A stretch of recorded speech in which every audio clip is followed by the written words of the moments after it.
Olá, amigos do Dimensão News, boa tarde. Novamente, né? Estamos de volta, desta feita, da Prefeitura Municipal de Tramandaí, com o secretário de Saúde, Luciano Saltiel, ele que está presente junto conosco aqui no seu gabinete. Qual é o problema? O problema é o que todo mundo sabe, a pandemia.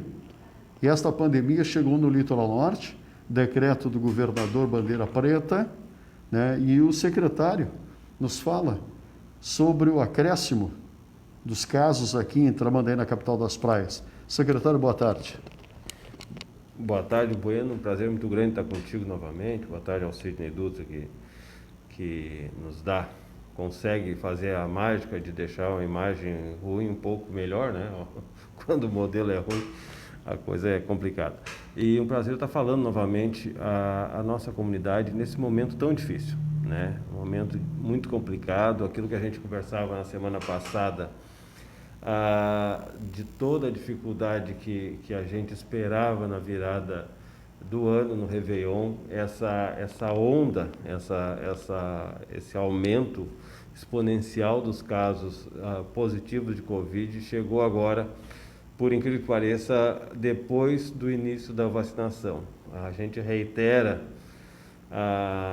que até porque foi um somatório de fatores, de repente aquela sensação de segurança que a vacina que está hoje já circulando já em algumas faixas etárias e a expectativa da proximidade da vacina talvez tenha deixado a população um pouco mais negligente, baixado a guarda em relação às prevenções, às medidas de prevenção que devem ser adotadas no dia a dia.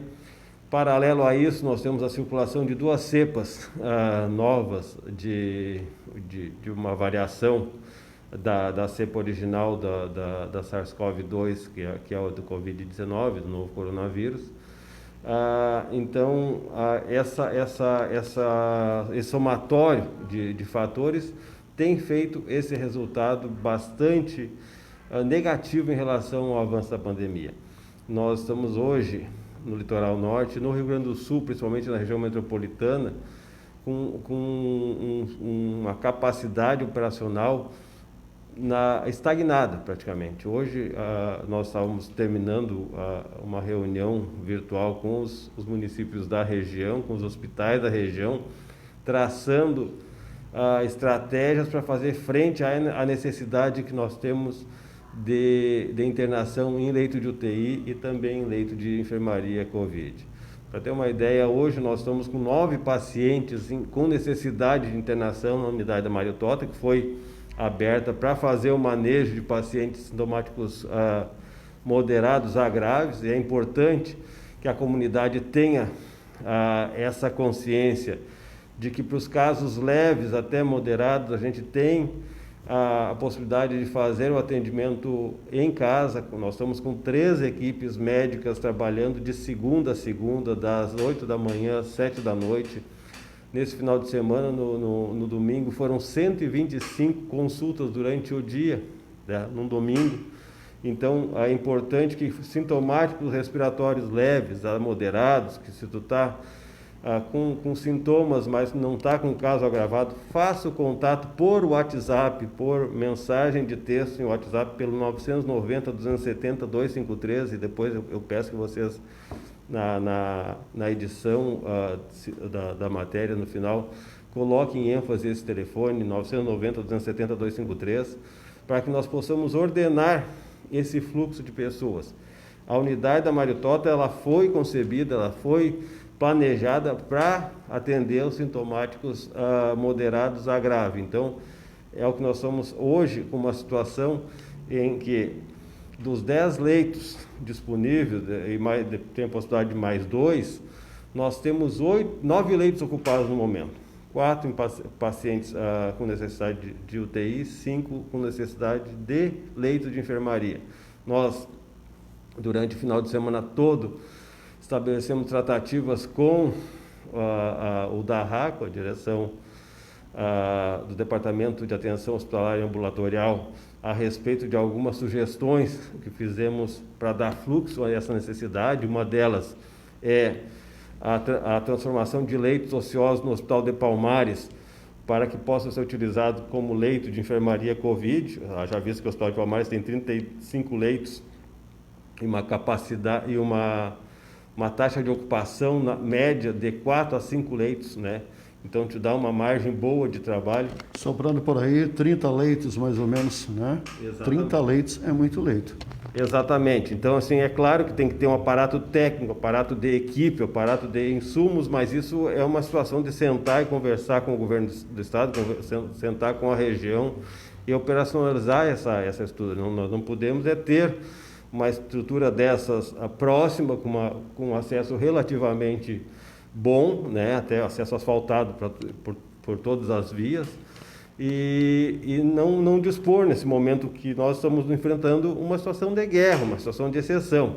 Paralelo a isso, também conversa com a direção da Fundação Hospitalar Getúlio Vargas, que é a responsável pela operação do Hospital Tramandaí. Dr. Tércio Tedesco acenou com a possibilidade de uma parceria com os municípios, em que os municípios assumissem aquela porta de entrada que hoje há no hospital da emergência, para os casos verdes e azuis, aqueles casos mais simples, nas nossas UPAs, na nossa rede de atenção básica. Isso é uma questão que a gente já bateu o martelo e definimos, e conversamos hoje com o secretário Thierry do INBET, também concordou com a estratégia, e o restante dos secretários da micro também devem acenar com essa possibilidade.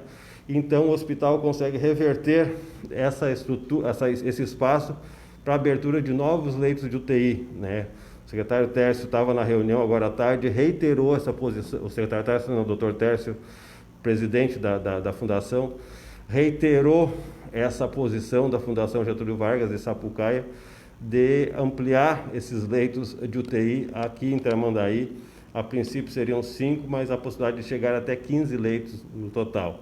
E também com a possibilidade de abertura de alguns leitos de enfermaria Covid. Então, a dificuldade que nós estamos tendo na região como um todo, estavam participando o secretário de Capão, o Hospital de Capão, o Hospital Nossa Senhora Navegantes de Torres também, o Hospital de Santo Antônio da Patrulha, o Hospital de Osório, a dificuldade é a mesma, é realmente a carência de vagas para assumir esses pacientes que estão nos pronto-atendimentos. Então, os pacientes estão ficando nos pronto-atendimentos, estão sendo cuidados nos pronto-atendimentos, mas se a população não tiver esse cuidado da prevenção ao contágio, certamente esses prontos atendimentos que estão hoje, as UPAs, as emergências, que estão superlotadas, eles chegarão, né, à necessidade de fechar o atendimento, fechar a porta de entrada para poder dar conta daqueles pacientes que já estão sendo atendidos lá dentro. Secretário, tivemos informações, final de semana agora foi pesado. Muita gente na praia, muita gente, o calor muito forte, hoje estamos com 30 graus, um sol lindo, maravilhoso, segunda-feira, em Tramandaí. 75 pessoas a mais, 75 casos a mais em Tramandaí. Os leitos tomados, tudo tomado. A situação não é só Tramandaí, a situação é do litoral norte. Não se fala ainda em fazer um hospital de campanha, em montar alguma coisa a médio porte? Na realidade, o hospital de campanha, ele foi estudado, e essa possibilidade de transformação do Hospital de Palmares em hospital, em uma ala para atendimento de Covid-19, exatamente nesse sentido de absorver essa demanda da região, sem que houvesse necessidade já de abertura de um hospital de campanha, até porque a parte logística, a parte de estrutura física é existente. O que nós precisamos realmente aportar aparato tecnológico e recursos humanos nesse hospital. Isso vai depender desses recursos, aprovação do Estado, aprovação do município. O que falta? Falta, na realidade, o que a diretora Lisiane Fagundes nos acenou no sábado, ainda por mensagem, dizendo que estavam em tratativas para, já segundo a mensagem, provavelmente na segunda, hoje, já está finalizando essa parceria. Me chamou a atenção que ainda a diretora do hospital não teve o contato do governo do estado com ela, mas o compromisso do governo do estado é operacionalizar, tentar operacionalizar via hospital, e aí com certeza com um aparato tecnológico, com recursos humanos e a transferência de recursos para isso, né? Falando em recursos, Porto Alegre já está com problema, o estado do Rio Grande do Sul também já aponta. Oxigênio.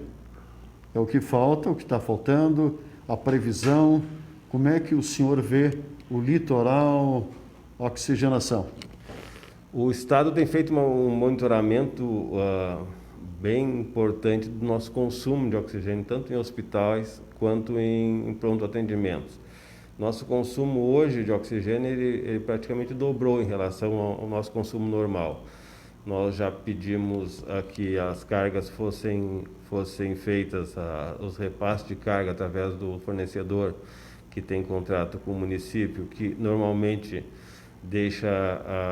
faz esse abastecimento em 2 oportunidades durante a semana. Essa semana já foram 3 oportunidades, e uma de emergência na madrugada de sábado para domingo. E o nosso agradecimento à sensibilidade da empresa, né, que sabendo que lida com insumo essencial à vida, leva essa missão realmente como uma missão de honra. E o senhor está nos colocando que sábado para domingo nós tivemos então colocação de tubos de oxigênio em urgência na madrugada. Na madrugada nós começamos as tratativas na tarde de sábado, porque realmente o volume aumentou da necessidade, e a empresa nos forneceu aqui na madrugada, à meia-noite e meia de domingo, né, de sábado para domingo.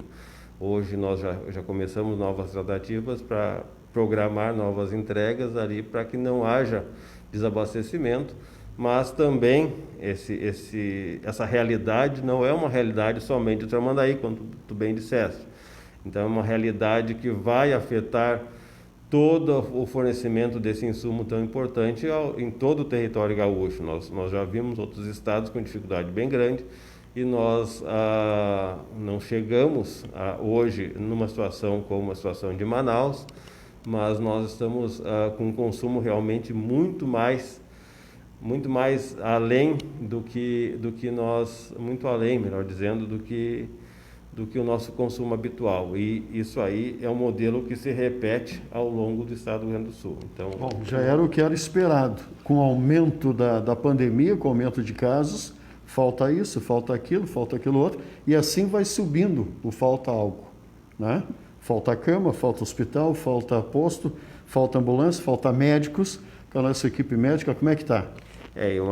Uma questão bem importante dentro dessas carências, uma carência essencial e que nós não temos como repor, porque é uma questão da individualidade de cada profissional. As nossas equipes estão cansadas, não cansadas assim, eu quero descansar, elas estão extenuadas do ponto de vista psicológico, do ponto de vista físico, estão trabalhando no seu extremo, no seu limite, porque nós estamos fazendo enfrentamento dessa pandemia há praticamente um ano, né?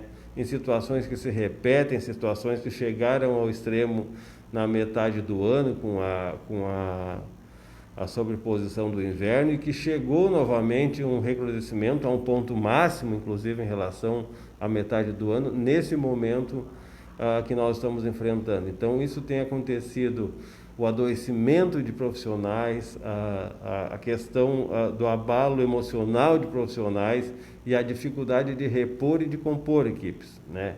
Então a dificuldade é muito grande, não só em relação aos recursos materiais, mas também a composição de equipes de profissionais com experiência, com expertise, que já estão acostumados a atuar em situações extremas, como situações de emergência em saúde, muitas vezes se pegam abalados emocionalmente frente a todas essas dificuldades que a gente tem elencado e tem que se deparar no nosso dia a dia. Secretário Luciano Saltiel, muito obrigado, né? Já está quase entrando numa reunião com o prefeito, com os demais secretários, né? A correria é grande no município, acredito que no seu município também a correria deve estar grande, porque foi pego de surpresa com essa bandeira preta praticamente todo o litoral norte, e vem descendo, está aumentando, né? É o estado do Rio Grande do Sul com a bandeira vermelha misturada com preto. Essa é a nossa situação. Está fechando tudo a partir das 22 horas. Em seguida, teremos com Vitor Ilha, né, alguma informação sobre os comércios sobre o que está funcionando. Já tivemos com a Brigada Militar, a Polícia Civil, né, que começa sempre a partir das 22 horas a fiscalização. Secretário, obrigado. Obrigado, Bueno, um prazer muito grande ter falado contigo, e realmente deixamos esse apelo à comunidade, que lance mão daquilo que está ao seu alcance. Adotar e continuar adotando as práticas de prevenção, porque a maneira mais fácil, mais tranquila de fazer esse enfrentamento é realmente se prevenir para o não contágio, né? Medidas simples, medidas corriqueiras, mas que vão salvar a tua vida, a vida do teu familiar, a vida daquelas pessoas que tu ama. Asepsia frequente de mão, não levar a mão ao rosto, em contato com as mucosas da boca, do nariz, dos olhos, não frequentar e não promover aglomerações, o uso de máscara ostensivamente no seu cotidiano, chegar em casa, se possível, trocar de roupa, tomar um banho, fazer limpeza dos produtos que chegam na tua residência, no teu lar. Então, cuidados como esse são cuidados que estão ao nosso alcance, não dependem de ninguém para ser adotados e com certeza vão fazer frente, vão conseguir prevenir o contágio a esse vírus tão nefasto que, depois de acometido, nós estaremos nessa vala comum, lutando pela vida das pessoas e lutando com a estrutura material que está disponível, com a estrutura material que nós já organizamos, mas que está se mostrando ao longo de todo o estado aquém da nossa necessidade nesse momento. Obrigado. José Bueno, com as imagens de Sidney Dutra, direto da Prefeitura Municipal de Tramandaí, junto, né, a esse boletim sobre o Covid-19. Estaremos voltando a qualquer instante novamente com mais informações, desta feita para o comércio. Para você que é proprietário, para você que é diretor, para você que é gerente, para você que é dono de algum estabelecimento, aguarde daqui a pouco informações para você super importante sobre isso, ok? Obrigado pela companhia, a gente volta em seguida de Tramandaí.